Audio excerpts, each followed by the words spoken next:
Timbuk says I am not going to be able to finish filming before it gets dark, so let's see.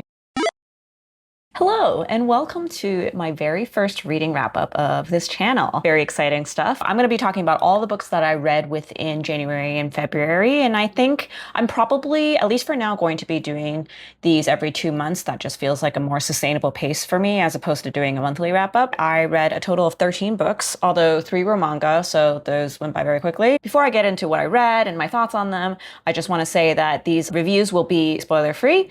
I won't be giving any more details other than what you might find on the back of the book or the blurb or the summary. I might make vague references to things which won't make much sense unless you've read it.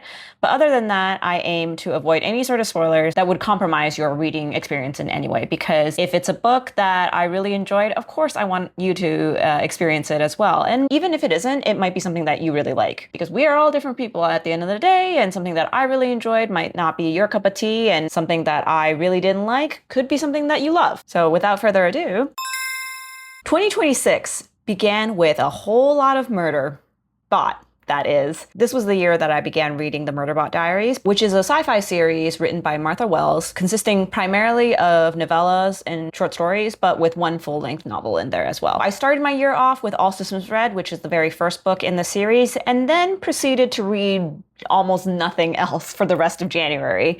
So I'm going to be talking about this more in aggregate than, reviewing each individual book, especially because, of course, anything after the first book is going to be really hard to talk about without spoilers. So yeah, this is really just a review of the entire series. What is this series about, you ask? This is a story that takes place in a future where space exploration is very common, but is also controlled by corporate entities. Any sort of exploratory missions that humans go on, they have to include a company-provided security robot, which they call sec units. Enter our protagonist, a sec unit who has essentially gone rogue because it's hacked its own governor module, which is a component built into all of these robots that allows the company to control them, make them do its bidding, and also disable and kill them if the robot chooses to do anything that it's not supposed to do. This robot calls itself Murderbot, and to avoid being caught by the company and disassembled for parts, at first, Murderbot just kind of lays low. It does what is expected of it, behaves in much the same way as any other regular old sec unit, and pretends that everything is the same as before.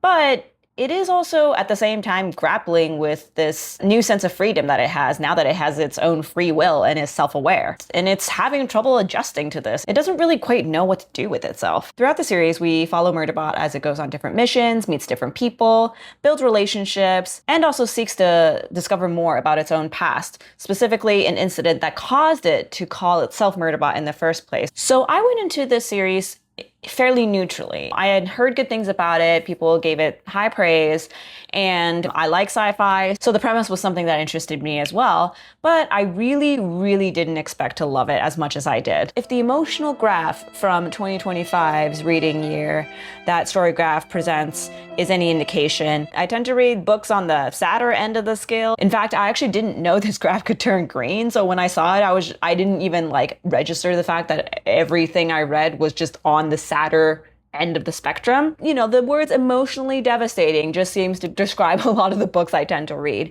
And this is not that.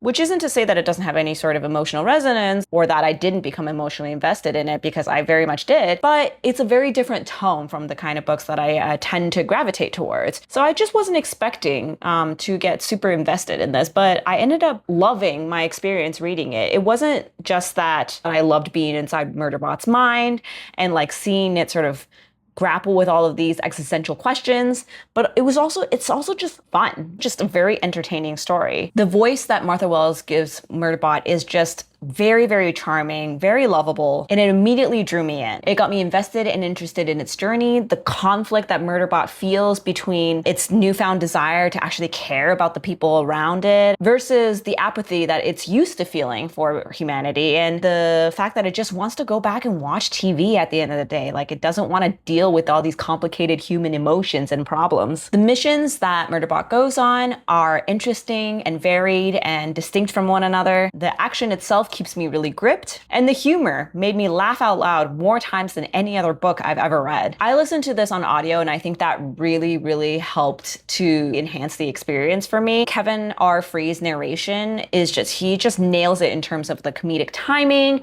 and the tone of voice. I'd walk around doing chores or whatever and just like stop in the middle of what I'm doing just to laugh. Kevin R. Free did such a good job that I literally cannot imagine his voice as anything other than Murderbot. I started listening to a different audiobook that was narrated by the same person, and the whole time, this is a very different book, by the way, the whole time I was just like, that's Murderbot, that's Murderbot. That's definitely Murderbot. And I just like, I couldn't put myself in the head of like the actual character of this completely unrelated book. So that may be a downside. I don't know. Like, you know, when you're like, your brain just makes that association so strong, it's hard to associate that same voice with anything else. Yeah. That happened with Kevin R. Free. Would I recommend Murderbot? Absolutely. Will I be watching the show? Maybe. I don't know. I think I'm going to finish reading all the books first. The 8th book in the series is dropping this year, which I'm very excited about, but I'm also dreading finishing everything. Like the fact that I have more Murderbot to read is so exciting for me. And I know the day that I finish everything, I'm going to be really sad about it. So yeah, book 1 and 2, I gave 5 stars. Books 3 and 4, I gave 4.5 stars. Loved it. Can't wait to read more. As for the 5th book, the only non-Murderbot related book that I read, this is a novella that I read for a IRL book club that I participate in, and the book is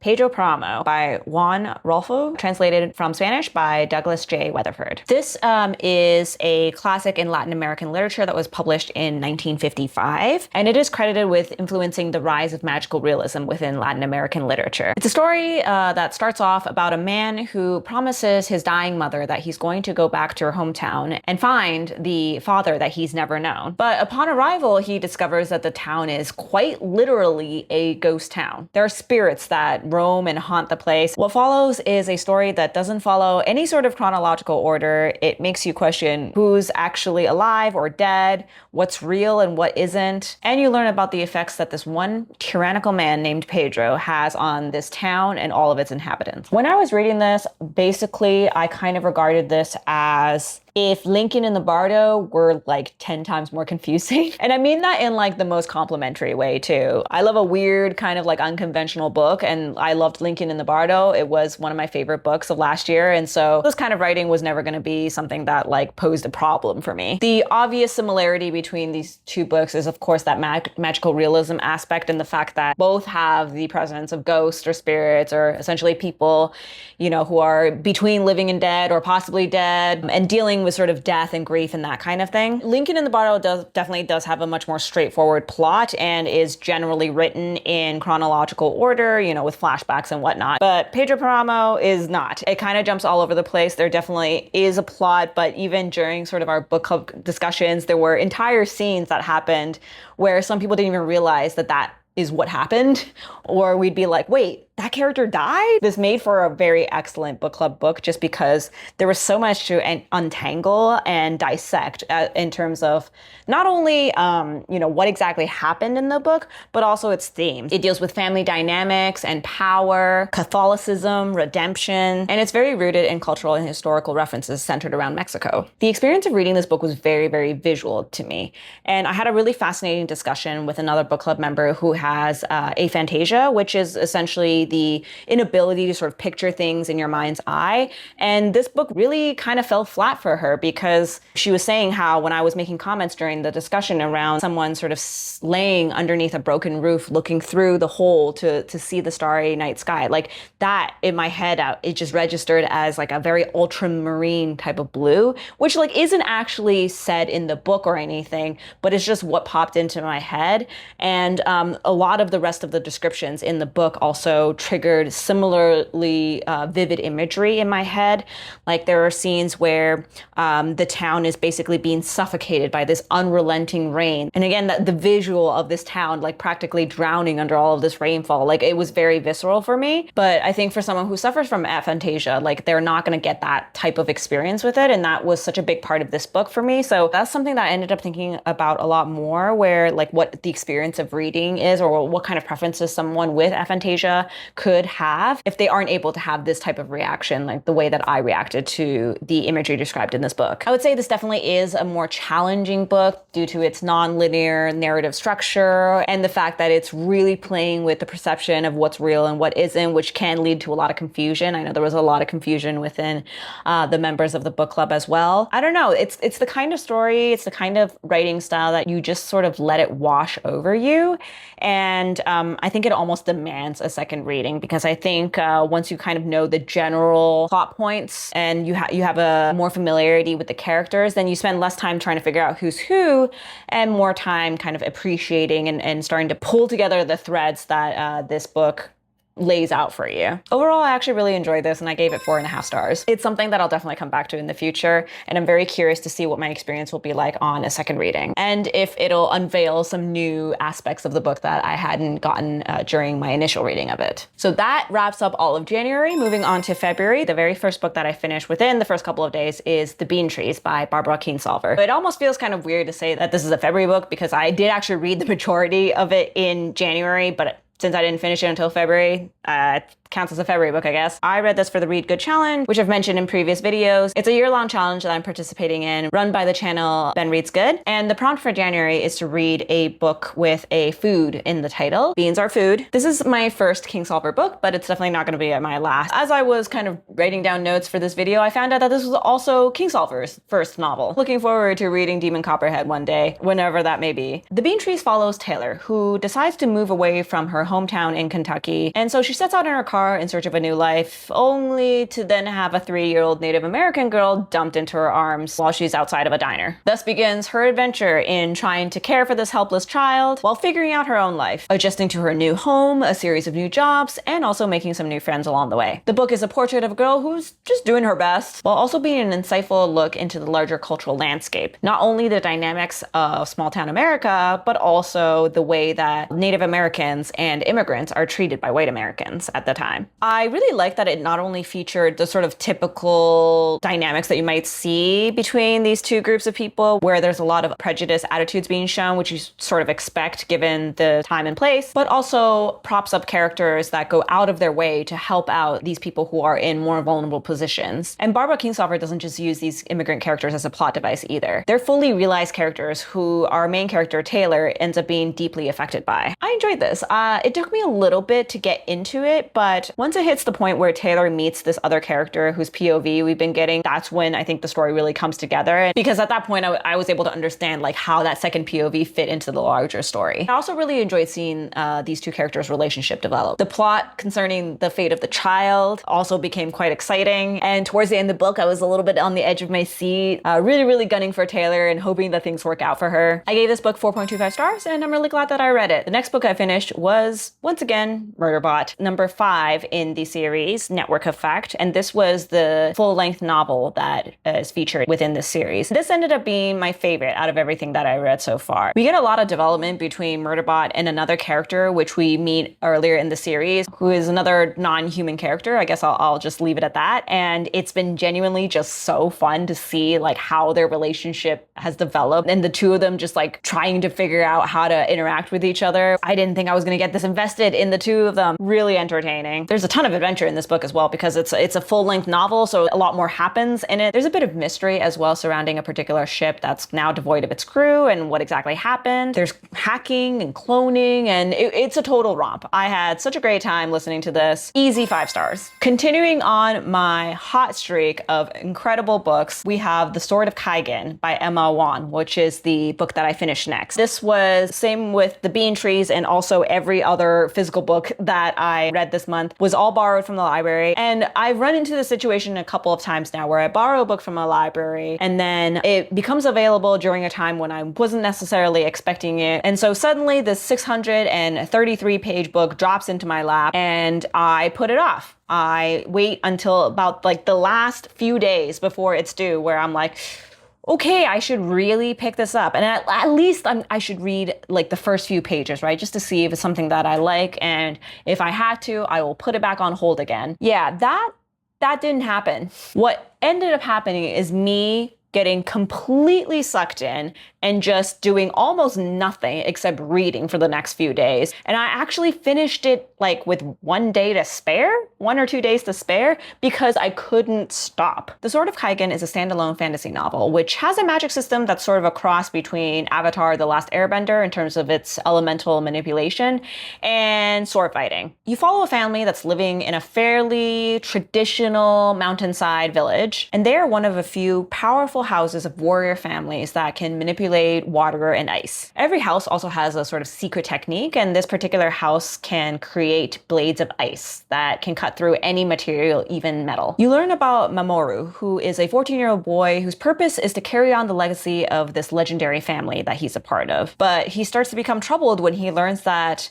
everything that he's been told his whole life could be filled with lies. You also learn about Misaki, his mom, who married into this family under basically an arranged marriage, who spent her youth fighting in essentially a vigilante justice group, but who had to put that past behind her, buried her sword, and confined herself to the role of a perfect mother and housewife. You also learn about the world that they inhabit, the way that the Kaigenese empire operates, the other elemental powers that people can wield, and the values that people hold and where they clash. The world building is incredibly immersive. I was so invested in the characters and the plot. Our main characters and protagonists are very interesting and complex and layered, and you have this amazing juxtaposition of like the brutality of war alongside these beautiful, tender moments. The multiple emotional arcs of this book really had me on such a roller coaster ride. It made me cry multiple times. And while I deeply respect Emma Wang for not sort of milking this for what it's worth, I mean, this book has become very successful, and I think the author could definitely like capitalize on that. At the same time, when I reached the end of the book, I was just deeply, deeply sad that there was no more that I could read within this world, because the book has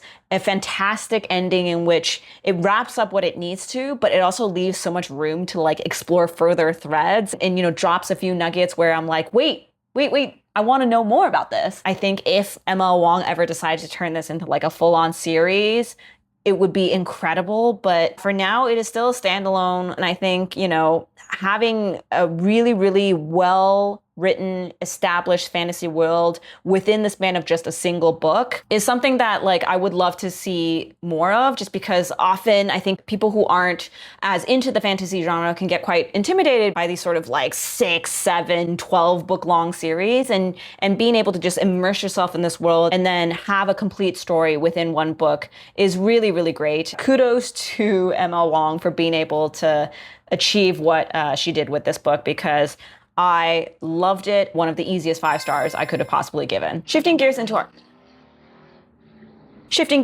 our next book, which is actually a collection of 3 novellas, and it is The Diving Pool by Yōko Ogawa, translated by Snyder. And this was another book that I read for an IRL book club. If you recognize the author, she also wrote The Memory Police, which I have not read, but I know has been quite popular. The first novella in this collection revolves around a teenage girl growing up in an orphanage that's run by her parents. And so her parents pay a lot of attention to all the orphans, but then not really much attention on her, which causes her to feel quite lonely and isolated. But she finds solace in the company as well as the close observation of this other boy who also lives at the house, who she is completely infatuated with. The second novella documents the diary entries of a woman who is tracking very closely the pregnancy of her sister, and she, her sister, as well as her sister's husband all live under the same roof. The third novella follows the story of this woman who, as a result of her cousin needing housing, ends up revisiting her old college dorm and reconnecting with the strange man who runs it, who happens to be a triple amputee who ended up gaining a bit of an unsavory reputation amongst the locals after she had moved out. Out of all 3 of these novellas, my favorite was the first one, mostly because it garnered a very visceral reaction from me. There are moments of what can be described as acts of cruelty, and they made me quite uncomfortable and a little bit disturbed. I can always appreciate when an author is able to sort of garner that type of response through very effective writing. It's a fairly domestic setting, I would say, and the situation kind of starts off pretty like normal, but then it like slowly devolves into these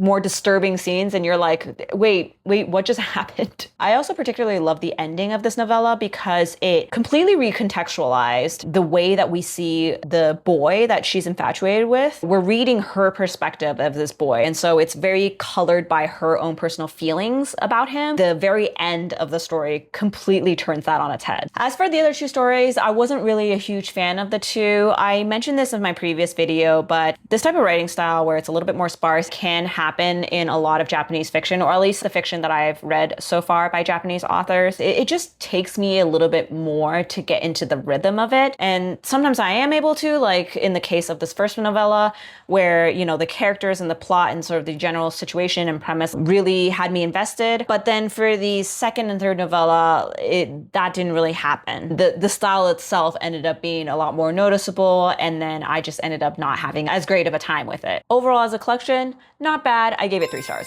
My next 3 reads were 3 volumes of a manga titled Our Not So Lonely Planet Travel Guide. This manga is about 2 boys who decide to take a trip around the world, and they made a promise that if they make it all the way around the world and come back home and they are still together, then they will get married at the end of it. I have actually read the first volume of this like multiple times because I bought these 3 volumes digitally many years ago, since I had a bunch of like Google Play credits, and then they'd just been sitting on my account for years. And I tried repeatedly to get into it, and I would just read the first volume and then fall off. So this time around, I was just like, okay, I just need to knock these off my list.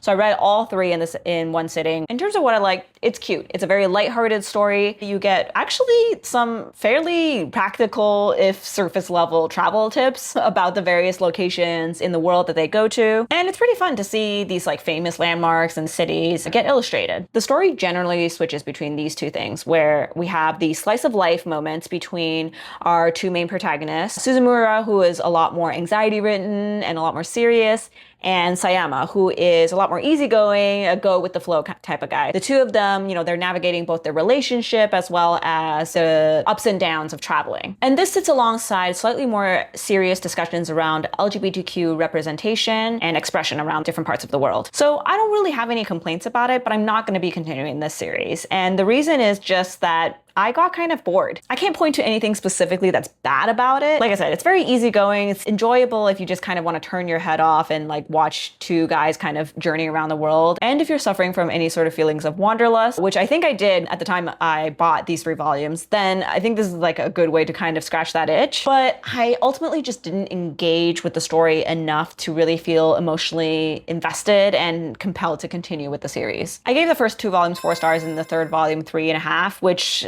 in retrospect feels kind of high. But again, like I can't say there's anything particularly negative about it, you know? It was fine. Like I had a good time reading it. I just don't feel like I want to continue. The final book I read is the 2024 publication of Bright Green Futures. This is a short story collection of solar punk stories written by guests of a podcast by the same name, Bright Green Futures, which aims to highlight more hopeful climate fiction. I really like this concept because I think when you say the words climate fiction, people tend to think of like apocalyptic stories, you know, like the world is underwater, struggling for meager resources, mass extinction, like that kind of stuff, right? At least that's what I think of normally. So I love the idea of a podcast and a series of short story collections that take a much more hopeful approach, which isn't to say that we're ignoring the realities of climate change or anything, just that humans are resilient. Here are stories of people figuring it out and making it work despite the negative effects of climate change. That being said, this particular collection was a little bit disappointing.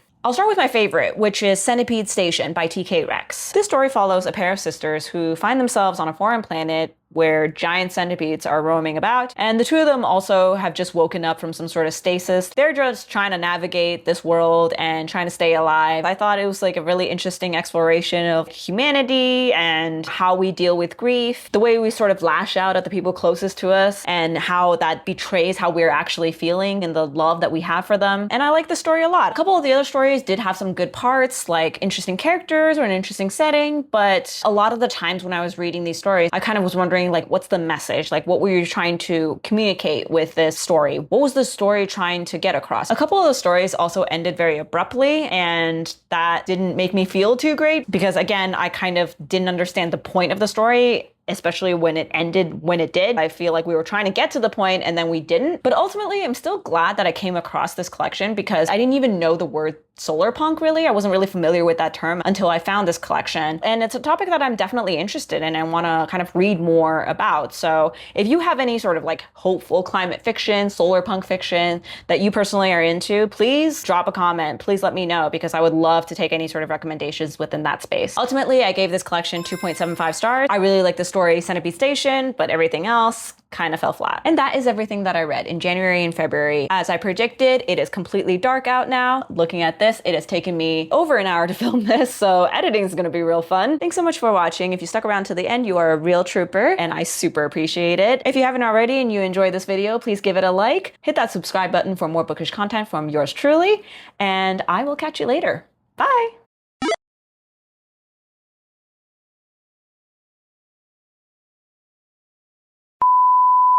If you liked it,